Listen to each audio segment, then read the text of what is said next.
piracy. It's everywhere. Or is it? You see, the truth is that most media enthusiasts don't pirate.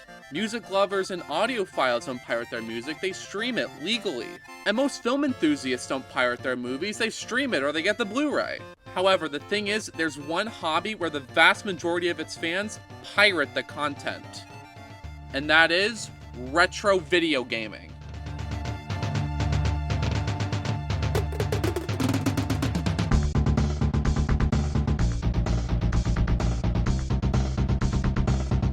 Here's how it works. A game cartridge contains its data in its read-only memory. This can then be extracted with the computer into a file called a ROM. These ROM files are then distributed across the internet for people to download. And then they're played using a program called an emulator. And while pirating movies or music involves dealing with a bunch of torrents, pirating video games is as simple as Googling the name of the game plus ROM.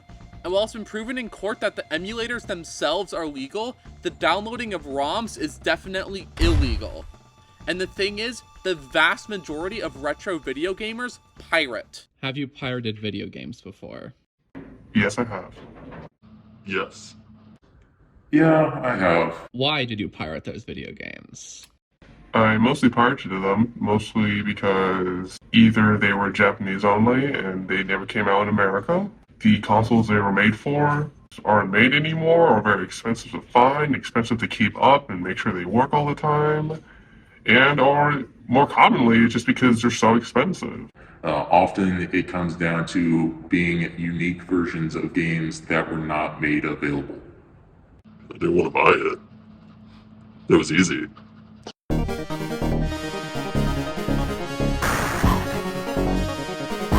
You see, if you want to watch Top Gun, you have several options, including streaming, digital purchases, and physical media. However, if you want to play the Top Gun NES game, you're out of luck outside of tracking down a cartridge from the 80s. Or alternatively, you could just spend 30 seconds on Google and be playing the game within a minute. While some games like Super Mario Bros. And Sonic have been re-released countless times, all the others are left in the dust. And the thing is, the digital game marketplaces where you can buy games legally are a mess. There's tons of different marketplaces spread across different platforms, and the thing is, the game marketplaces we do have are being taken away from us. The Wii U and 3DS eShops got shut down in March of 2023, and those marketplaces contains games that haven't been re-released anywhere else. The same thing happened to the Wii Shop channel in January of 2019, which has games that haven't been re-released since. Compare this dilemma to piracy, where you can get any game you want at the click of a button on a single website. It's no wonder why retro gamers pirate their games.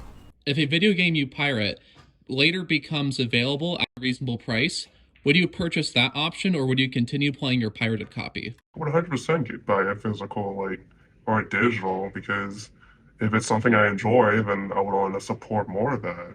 If Nintendo would actually do something good and, release a physical Earthbound, then yeah, I'd buy it. I would totally buy it. I love the game, and, yeah, totally. I'd buy it. It depends. I would definitely purchase it.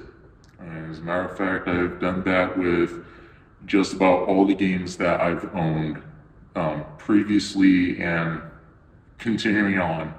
Even when games do get released legally, it's oftentimes not the best way to play these games.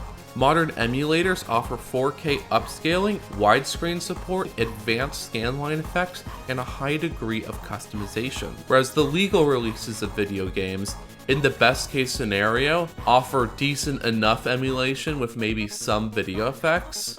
And sometimes the legal version is objectively worse, with blurry video quality, dark image, incorrect scanline effects, and sometimes missing content, like licensed audio.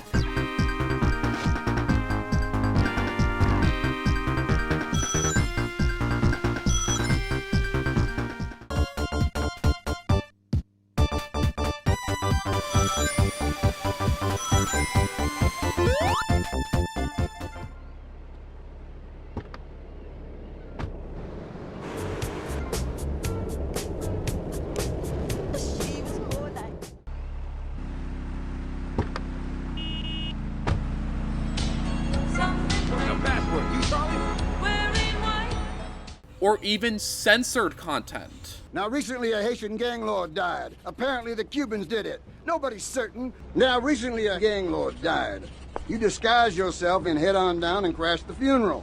This makes the pirated version the better, more authentic version than the legal version. Do you think that your video game piracy is morally correct?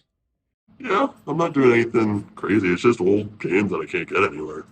I think it's morally correct, mostly because I only pirate stuff that companies aren't making any money off. For example, if I download, let's say, a Sega Dreamcast game that Sega themselves are not selling anywhere else, they're not losing any money. Downloading ROM images off the internet is more of a gray area than anything else. If it's made available for purchase, you should definitely purchase it. However, if you cannot get it anywhere at all, then, well, I'm not going to say yay or nay on it.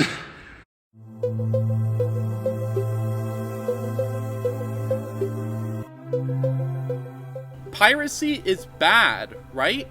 We kind of just assumed this, but is it really the case? There have been multiple examples where shows and movies would be completely lost forever if it weren't for people who had pirated copies. For example, several old episodes of Doctor Who were lost before people turned in their pirated versions. Suddenly, these people weren't dirty, filthy pirates. They were archivists who were preserving history. And similar things have happened to video games. The Satellaview was a broadcast game service for the Super Nintendo in Japan, and there were several original games made for the Satellaview that were never released on a regular cartridge. This includes remakes of classic NES games like The Legend of Zelda and Excitebike. These games would be completely lost forever if it weren't for people who backed them up and uploaded them onto the internet for people to download illegally. There are also examples like prototypes of canceled games which were found and dumped online for people to play. All these games would be completely lost forever if it weren't for piracy. There's also the concern of disk rot on optical-based systems, which will eventually make the disks useless. These games are going to have to be backed up digitally, whether it be legally or illegally. There's even some artistic merit to game piracy. ROM hacks are modifications of game ROMs that add simple enhancements, new features, turn a bad game into a good game, or even be a completely original game with a unique story. There are also translations of games that were only released in Japanese. These translations make these games accessible to a much wider audience. Several people got their start in the games industry by creating ROM hacks, including Toby Fox, the creator of Undertale and Deltarune, who got his start making the Earthbound Halloween hack. And none of this would be possible if it weren't for game piracy and ROM sharing.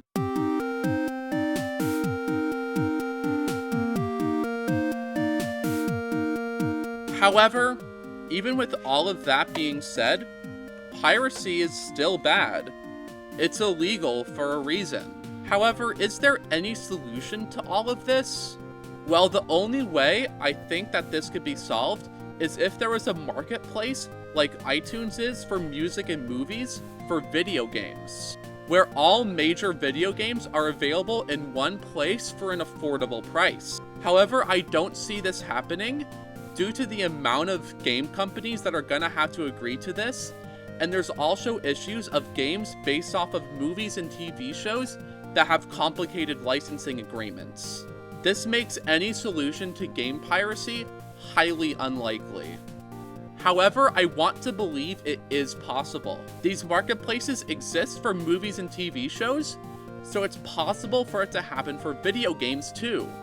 However, until that day, we're just gonna have to sail the 8-bit seas.